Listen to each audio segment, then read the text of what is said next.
Today on Original GM Hardware, we're going to talk about crankshaft pulley bolts. We're going to talk about both small and big block, the differences and the similarities and applications for year to year. But before we do that, we'd like to state what the purpose of our channel here is.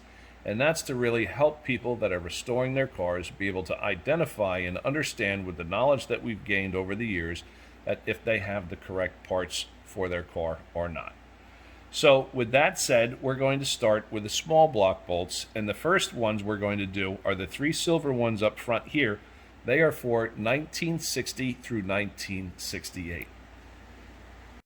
So the 1960 through 1968 small block crankshaft pulley bolt is cadmium plated. It's a recessed head with RBW head markings and concentric circles with a captured internally toothed star washer. What this does is when the bolt gets tightened down, the teeth inside there lock it in place and keep it in position. You can see the head markings there. It has RBW and then the circles on the inside.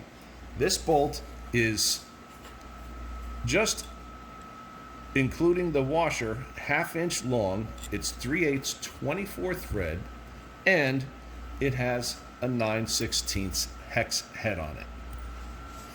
Here we're going to give you just a few examples of the head markings that were used in that time period.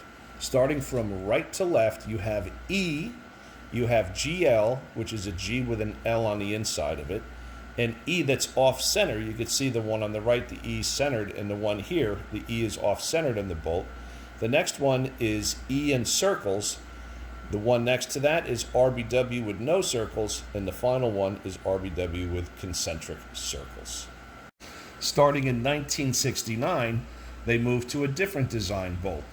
This one is an WB head marking, and it is also 3/8 24 thread, but it has a separate lock washer instead of one that's captured like the other one. And they're black phosphate, both the washer and the bolt itself. This also has a 9/16 head, but this one measures, without the washer, 3/4 of an inch long.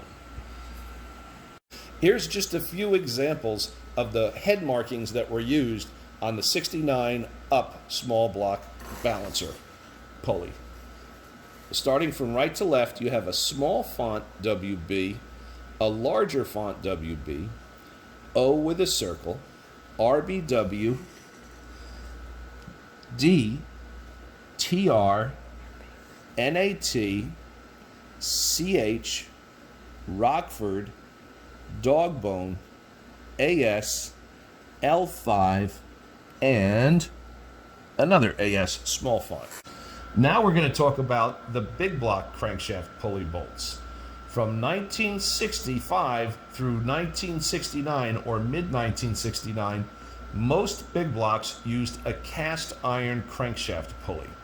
Those bolts are 3/8 16 thread with a captured, no, I'm sorry, not a captured, with a lock washer. It's black phosphate, and so is the bolt. The bolt has a 9/16 hex head, and the bolt measures 1 inch from underneath the head.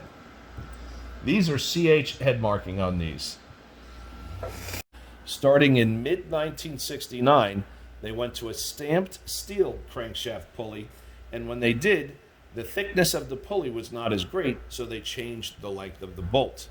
These bolts are the same exact configuration as the other ones, except when measured from underneath the head, it's 7/8 of an inch long. These are black phosphate, as are the others, with a black phosphate lock washer. The head markings on these are SB. So the head markings on 65 through 74 will be pretty much the same as what you see on the small block ones. A lot of these bolts were used in different applications, but the same manufacturer made it. So one would make a bolt for a big block pulley and a small block pulley. That's why you'll have a CH on this application for the big block, and you'll have the CH on that application for the small block. So to recap the information that we went over today, we spoke about crankshaft pulley bolts for small block and big block. 60 through 68 were the cadmium plated ones with a recessed head, internally toothed, captured star washer. 69 through 75 and up had black phosphate bolts with a separate lock washer. Big blocks from 1965 through mid-1969 had 1-inch bolts, 3/8/16 with separate lock washers, and mid-69 up through 74 had 7/8-inch bolts with separate lock washers. I hope you enjoyed today's content.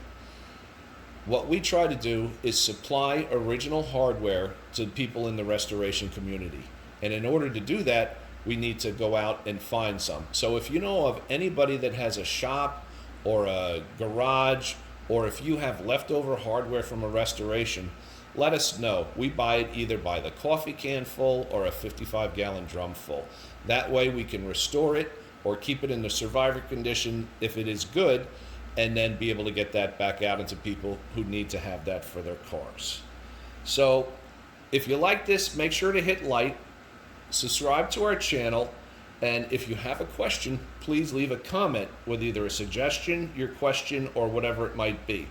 So thank you all very much for the time to watch our videos, and check back often because we're going to try to do several videos a week.